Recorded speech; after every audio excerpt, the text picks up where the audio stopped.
Hello, hello. Here I am again with another hopefully quick recording. The video that you're watching here is only about 10 minutes long. It's a painting that I did.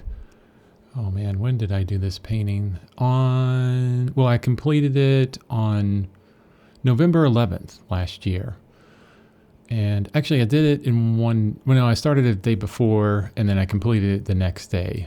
I was doing this painting during my first mentorship on Smartschool with Greg Manchez, which, by the way, I've talked about it, several times before. If you ever get a chance to take a mentorship on Smartschool, there's all kinds of amazing artists on there to mentor with. It's an absolutely fantastic thing to do. I learned so much from it. I mean, my ability as an artist increased tremendously after taking that mentorship.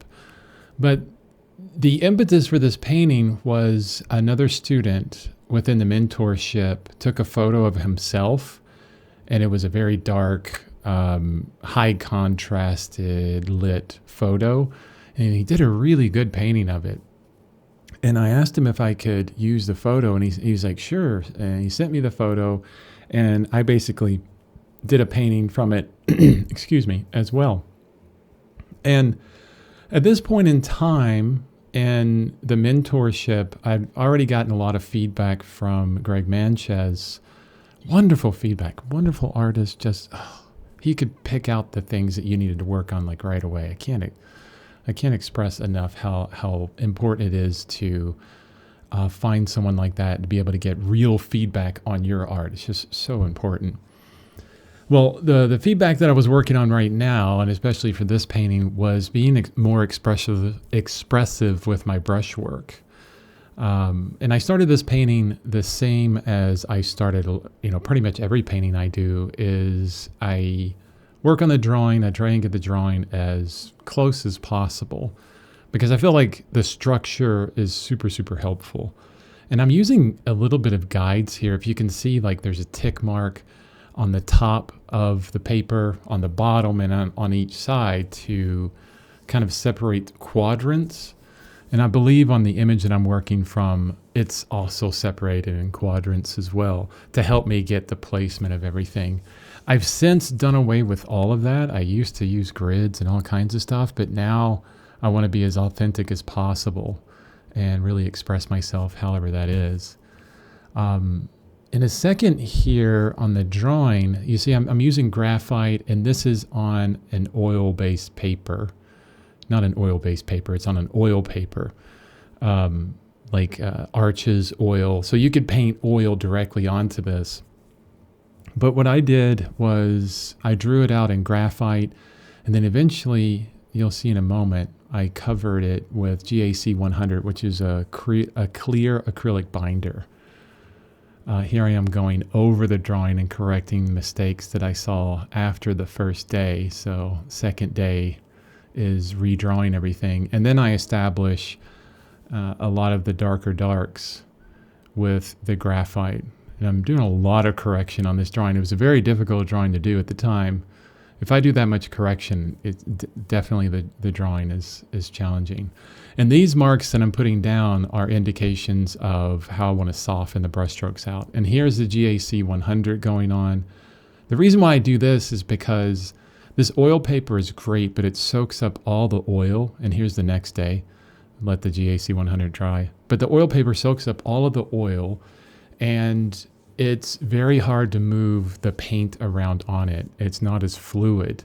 And if you like that, it's actually pretty nice. I mean, there's several artists.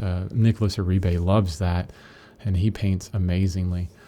I didn't really care for it. I want the paint to slide just a little bit. There is some absorption happening, but the GAC 100 makes the paint kind of slide over the paper a lot better.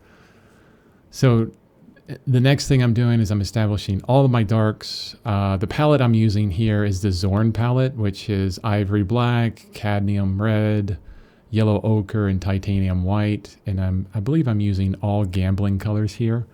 So I established the blackest blacks first with straight black, and then the darkest darks on the face and the neck with kind of like a purple color, the ivory black and the cadmium red light together.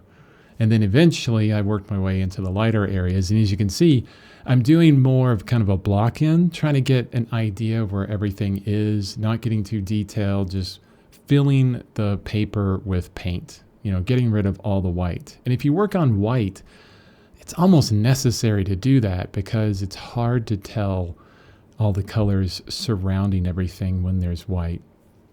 Here I am using my palette knife to scrape everything down. I always love doing that. And then I'm taking a brush to really soften everything. I think everything just got too hard, too confusing, and I wanted to go back into it, into the painting with some definite detail strokes. So I scraped a lot of the paint off, softened a lot, and then I used a larger brush, especially on the darker areas, to cut down a lot of the glare on the painting. If you work in very high contrast and really dark darks, in oil painting, you'll see a lot of glare, but if you take a very soft brush and kind of drag it the same, over the paint, the same direction as the light, you can, cut out a lot of glare. Unfortunately, you do smooth out the paint and get rid of your impasto. And now what I'm doing is just going straight for detail, just straight for detail. It was a difficult painting to create because the photo was of him. And I think there was a single shaft of light kind of coming through and hitting him in the face, but there was also kind of like a bar of shadow, like cutting his face in half. And so not only do you have to deal with all the form changes with the face, like around the nose, around the cheek, but you're also having to deal with these value changes and saturation changes and hue changes, all within the same place.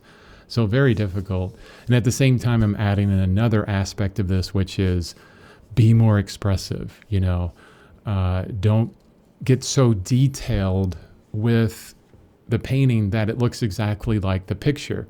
The picture's made. The picture's beautiful. You don't need to copy the picture. What you need to do is express yourself in it. How are you going to make it more than the photo? How are you going to bring yourself, or how am I going to bring myself into this photo?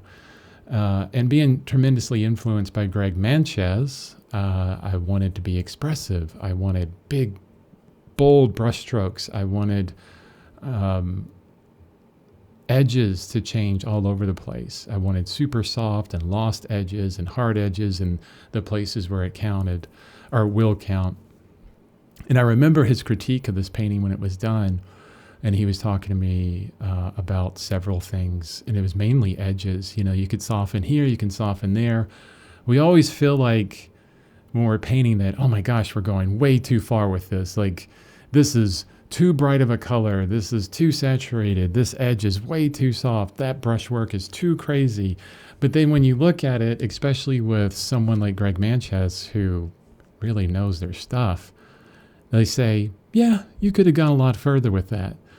So that's one challenge for anybody listening to this is how can you take your paintings a bit further? How can you go to a point where you're thinking, oh, that is so crazy. But in actuality, maybe you're like halfway to what's really crazy out there and kind of pushing that. Let's see, how much time I got left on this video? So we're at 8:46. I got a minute left on it. So the painting I didn't really like at the end. I didn't think it turned out really well. And I think that's the main reason for that is because the photo was so beautiful. The photo was just absolutely fantastic. And I couldn't capture that. It's kind of like you have a beautiful pose in front of you, a beautiful model. Not meaning like the model's beautiful, but everybody's beautiful. Just like the pose or something specific hits this part in you where you're like, oh my gosh, I really need to express that.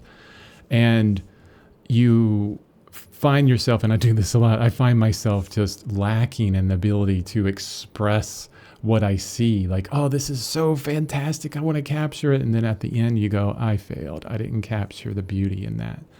Right? So that's kind of what happened here. The moral of the story, paint from ugly photos so your paintings look better. No. No, don't do that. I mean, you can do that, but that's not really kind of the point of it. Let me turn this layer on since that's video is done. And what you can see here is the finished painting on my website. The one thing that Greg Manchez commented on was this line here was super sharp. So everything else is really soft, and he really liked, this transition between shadow and light. If you look at most things, especially humans, if you look at right at the separator between light and dark, or light and shadow, you'll get this super bright kind of color. And I really push that on the nose, on the forehead, on the cheek here. Everything else is pretty soft. He's like, yeah, you could have softened that a lot more. I went really extreme on this edge here. I think the photo was doing that because there was kind of right on the edge where the face kind of turned away. There was another shadow being cast, and you just caught like a little bit of it. But somewhat happy with, the painting. But for the most part, not super happy with the painting. But I wanted to show you because, this is something I did, and maybe you can learn a little bit from it.